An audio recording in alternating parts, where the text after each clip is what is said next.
It was late afternoon when I walked into my father's office with the MIT letter in my hand.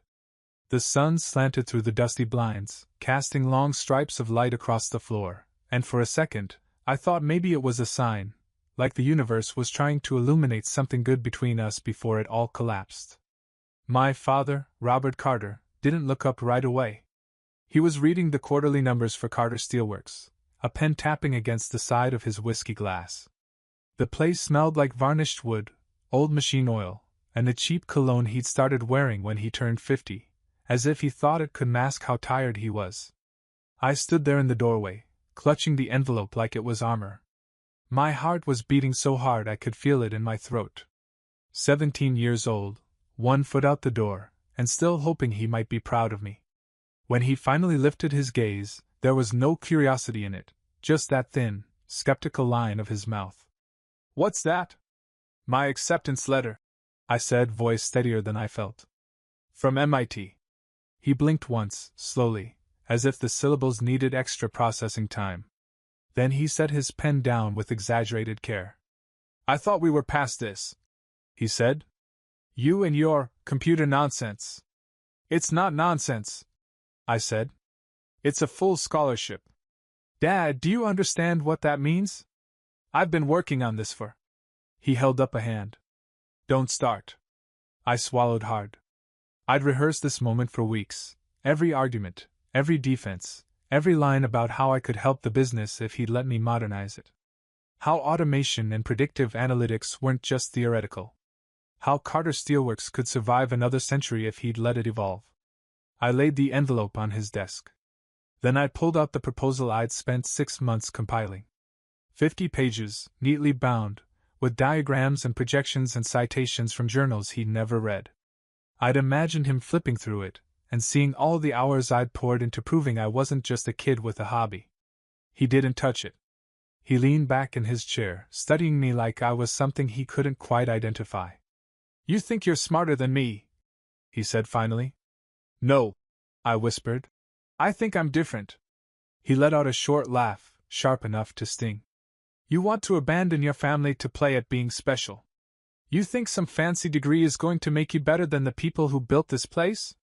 He gestured around the office, the walls lined with black and white photos of men with the same jawline, the same hard stare. "This is who you are." I shook my head.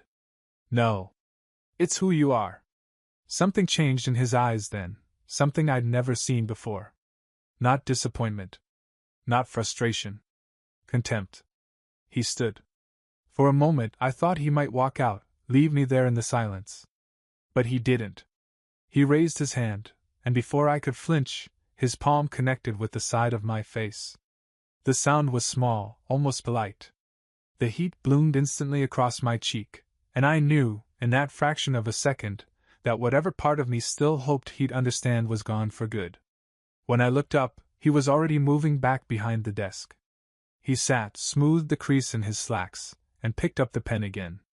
"You're done here," he said quietly. "If you walk out that door, you don't come back.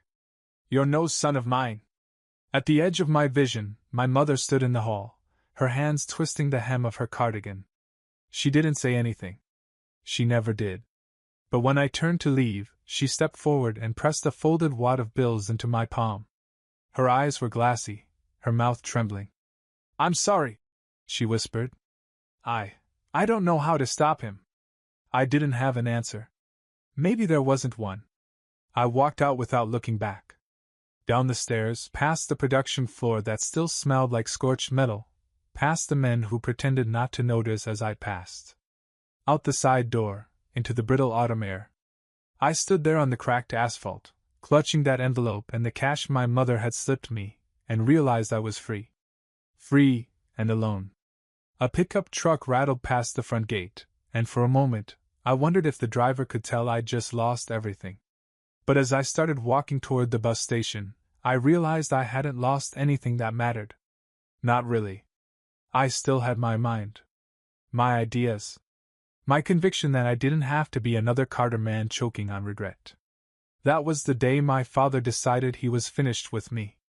I didn't know it yet, but it was also the day I started becoming someone he couldn't control. The first night alone didn't feel brave. It felt pathetic. I sat on a plastic bench in the Greyhound terminal, clutching the MIT letter and the cash my mother had slipped me, trying not to look like a kid who'd just been thrown away. I called the admissions office the next morning. 3 times. Each time, a different woman explained in the same patient tone that without my parents' tax information, the scholarship couldn't be released. I hung up the last time and sat on the curb outside a 7-Eleven in Cleveland, staring at my reflection in the window. I looked like a stranger, thin, exhausted, half-defeated. Sophia Martinez's family didn't ask questions when I showed up on their porch with my backpack. Her mom just hugged me and told me I could stay in the spare room as long as I needed. Sophia made me tea and pretended not to notice when I couldn't stop shaking.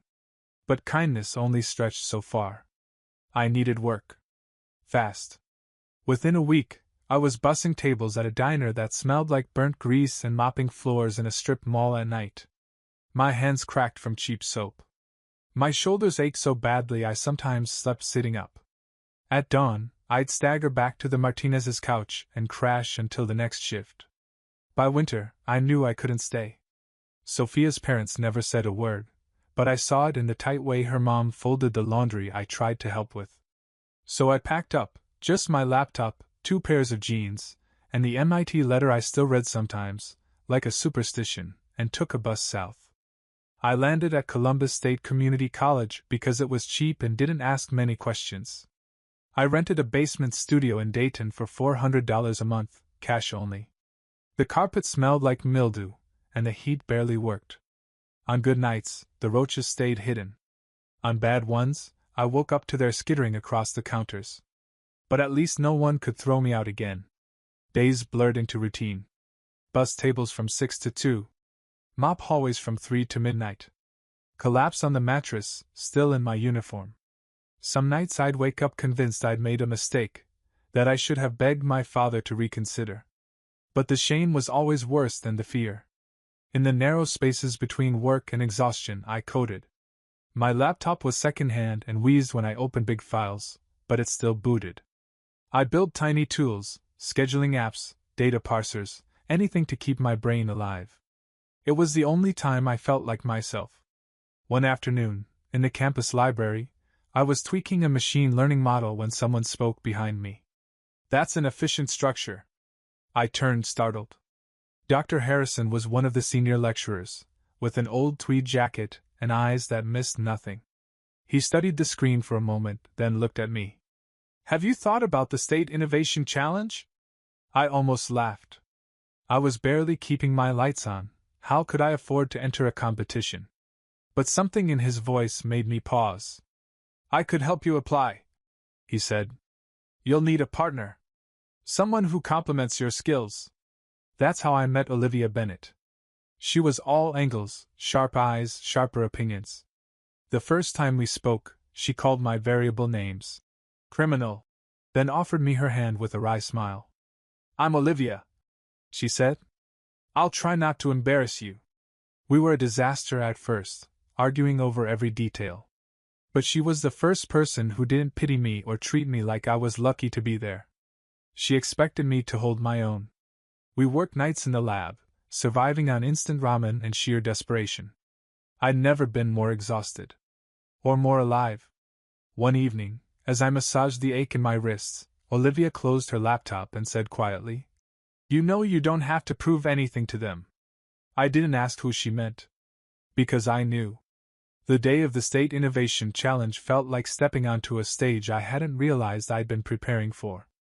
Olivia and I stood in a crowded university auditorium, our presentation queued up on a flickering projector. My palms were slick with sweat. Hers, I noticed, were perfectly steady as she adjusted her blazer. "You ready?" she asked, voice low. "Not even close." She smiled. "Good. That means you care." We were the youngest team there by a mile. Everyone else looked polished, startup founders with glossy slides and investors in the wings. But when we started explaining our energy management algorithm, something shifted. The judges stopped checking their watches. A couple leaned in. Our model was simple, a predictive system to optimize power usage in commercial buildings.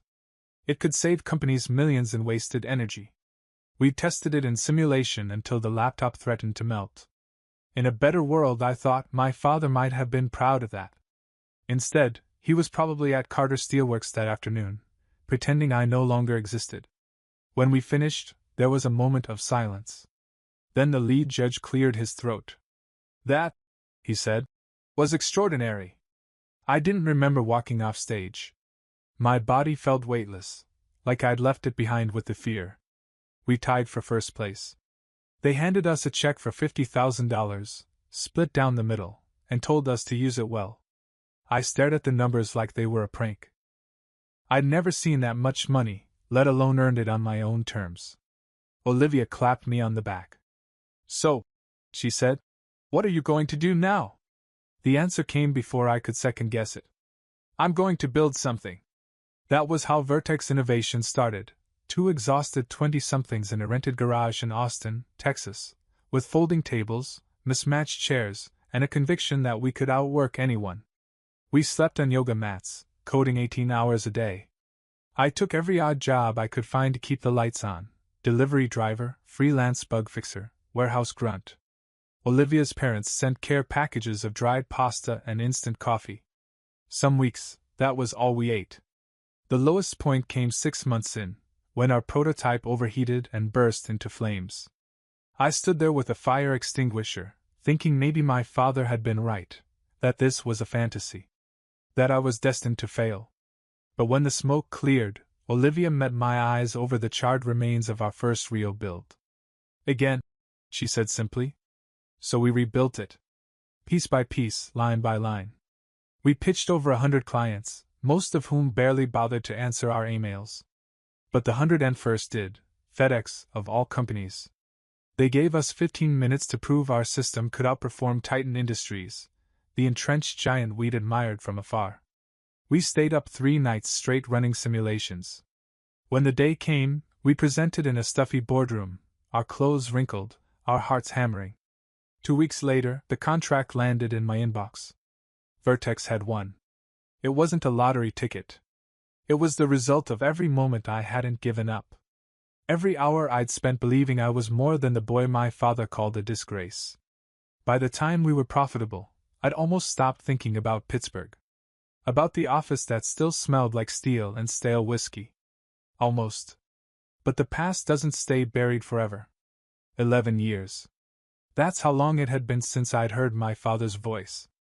Long enough that, some days, I could almost believe he was just an old story I'd outgrown. Then the email arrived. I was in the middle of reviewing a proposal for a new logistics client when Olivia tapped her knuckle against my office door. She didn't say anything, just held out her phone, her face set in that careful, neutral expression she used when she knew I wasn't ready to hear something. "Ethan," she said quietly, "you should see this." It was from my mother. Subject line, "Please read." My stomach clenched before I even scrolled down. "Ethan, I know you have no reason to answer me. You're angry, and you have every right to be. But please, this isn't about me or your father. It's about Carter Steelworks. Jason has made mistakes. He won't listen to anyone, and your father is too proud to intervene. If something doesn't change, they'll lose everything. The bank statements are attached. I'm sorry for everything. I truly am.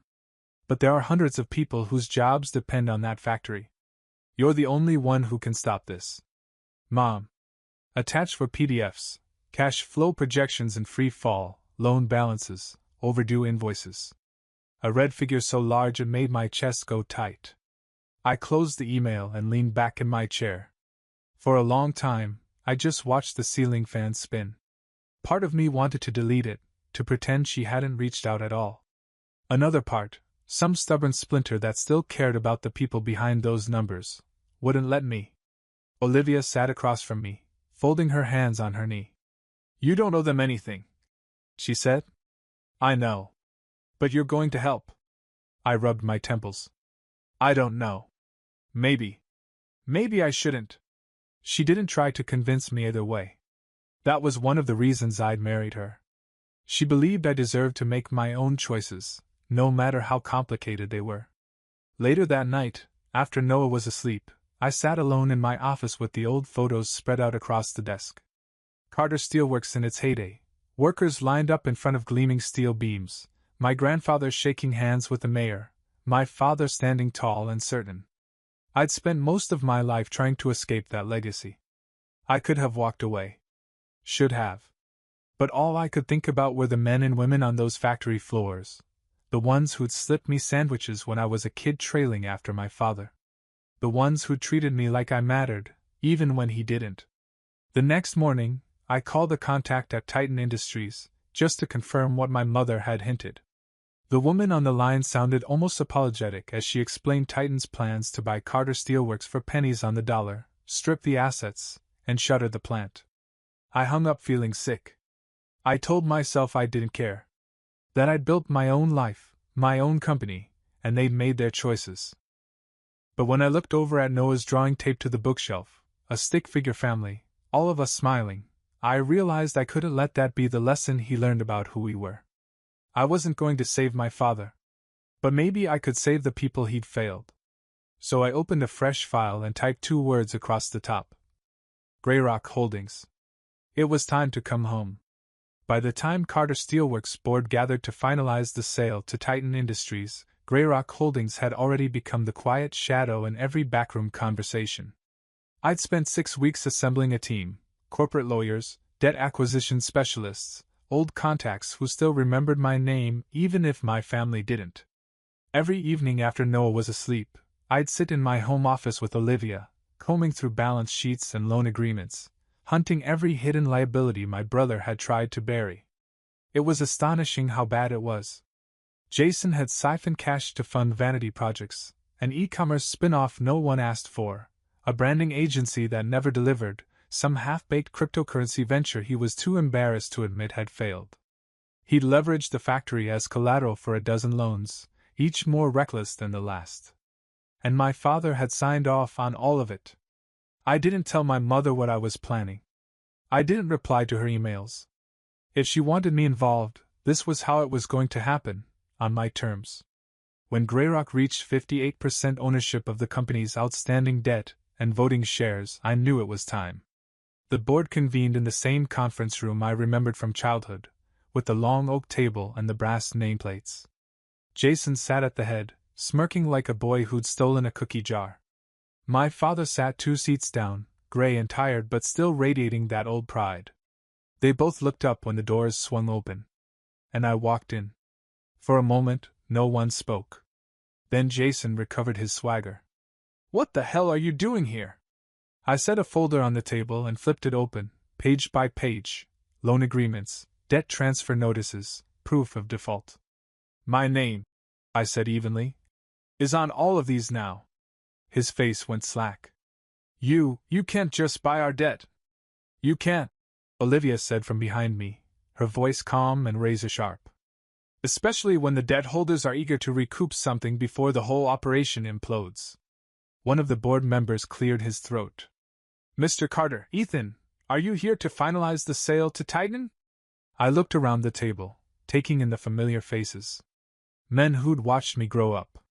Men who'd looked away when my father called me a disgrace. "No," I said. "I'm here to stop it." My father finally spoke, his voice rough. "Ethan, you don't understand." "I understand perfectly," I cut in. "You're selling 100 years of work to a company that plans to liquidate it. You're throwing away every job in this building because you'd rather burn it all down than admit you were wrong." He looked down at the table, his jaw working. But he didn't deny it. Jason surged to his feet, voice cracking. "You think you're better than us? You think this power play, makes you some kind of savior?" "No," I said quietly. "I don't think I'm better. I think I'm done letting you destroy what other people built." I turned to the board. "As of this morning, Greyrock Holdings has secured controlling interest.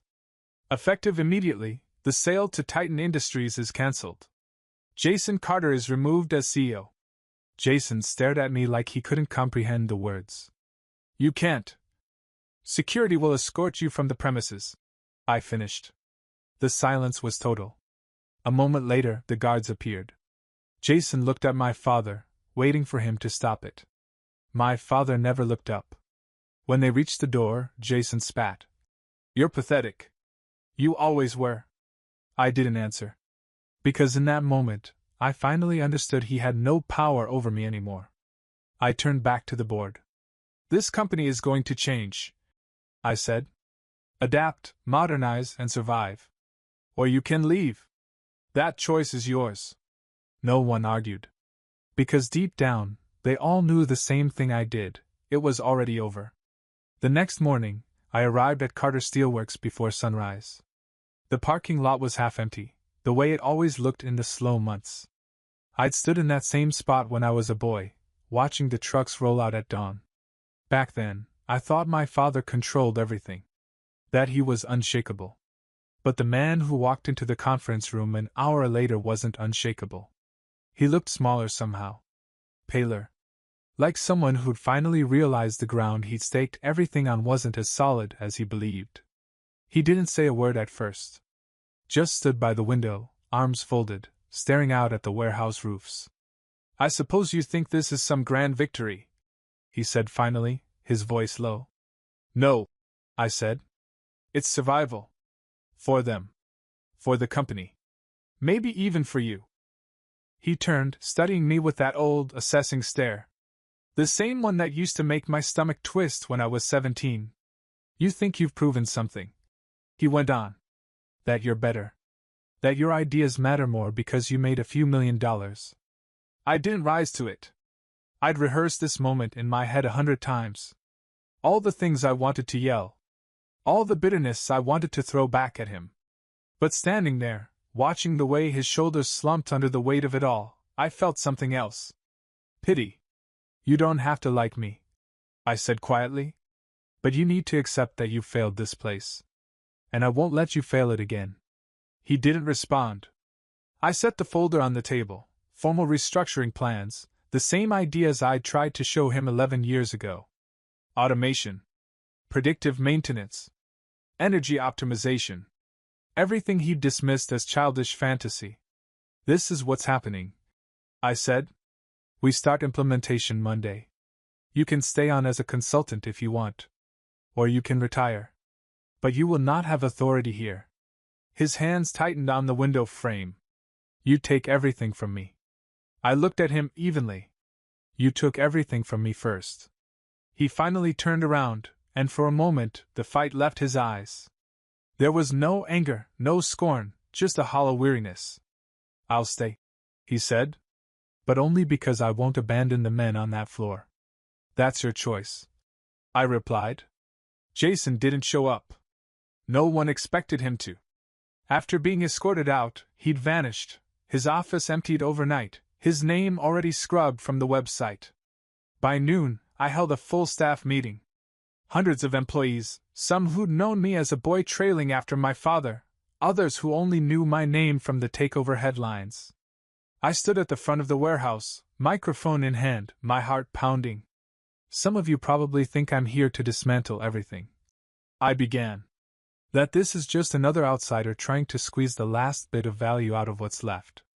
I paused, scanning the crowd. But I grew up in this place. And I remember when it was something to be proud of. When Carter Steelworks meant good jobs, reliable paychecks, and the kind of craftsmanship people respected. A few heads nodded, just barely. "I'm not here to sell this company. I'm here to save it.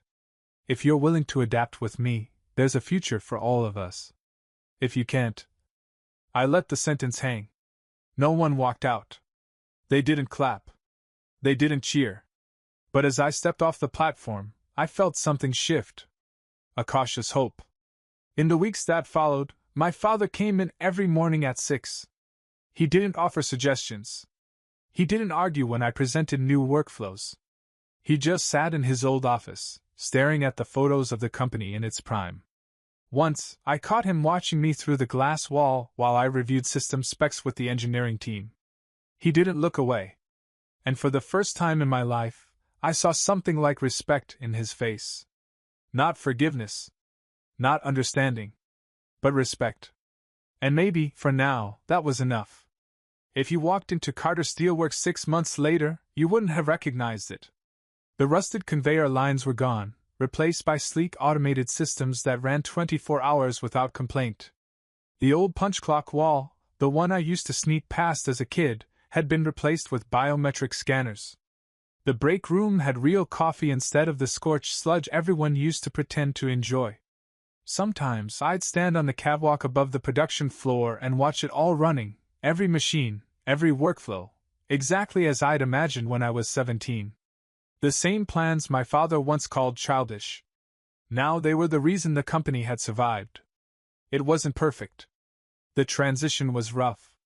Older workers resented the changes, afraid the automation would leave them behind.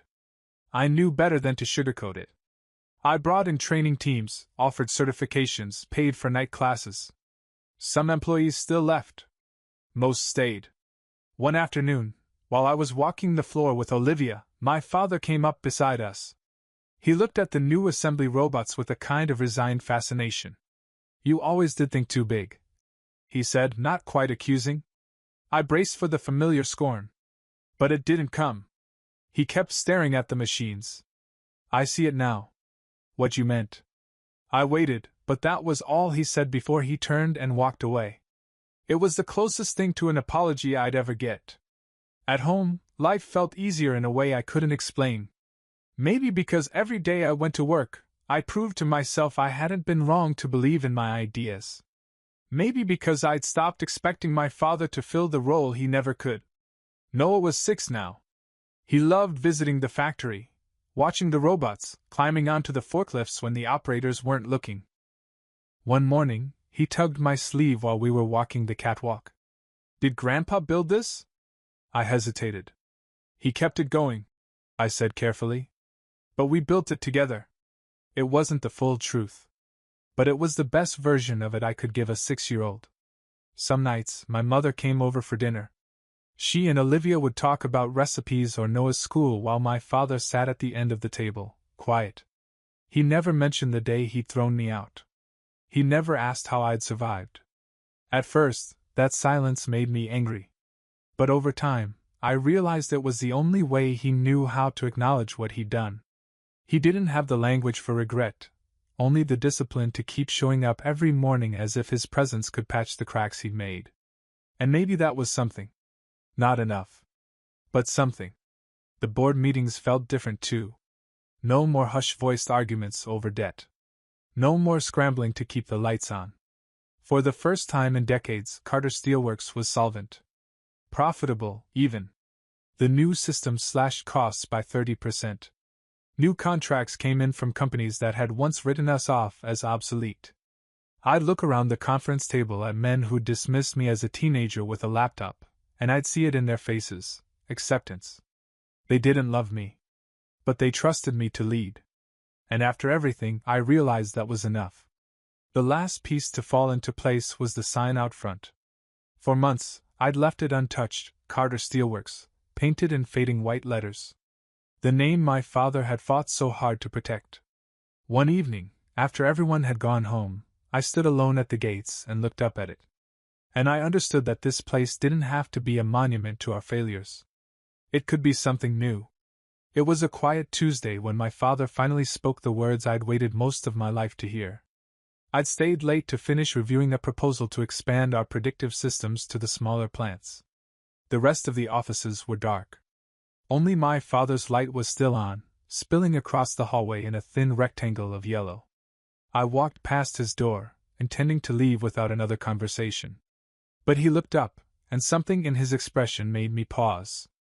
"Ethan," he said, his voice rougher than I remembered. "Come in a minute." I hesitated, then stepped inside. He was sitting behind his desk, the same place he'd sat when he called me a disgrace and told me to leave. The same desk where I'd laid out my proposal at 17, thinking he might be proud.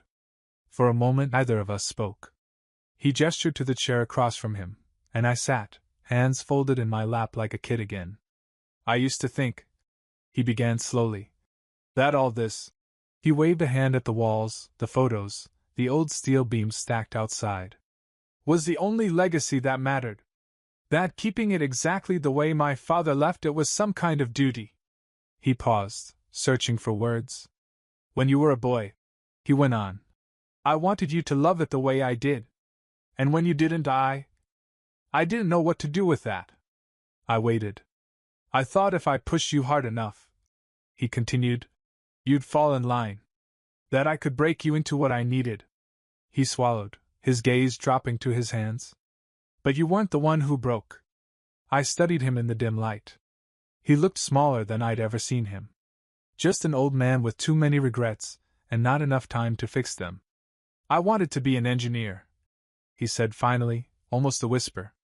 Did you know that? I shook my head. He pulled open the bottom drawer of the desk.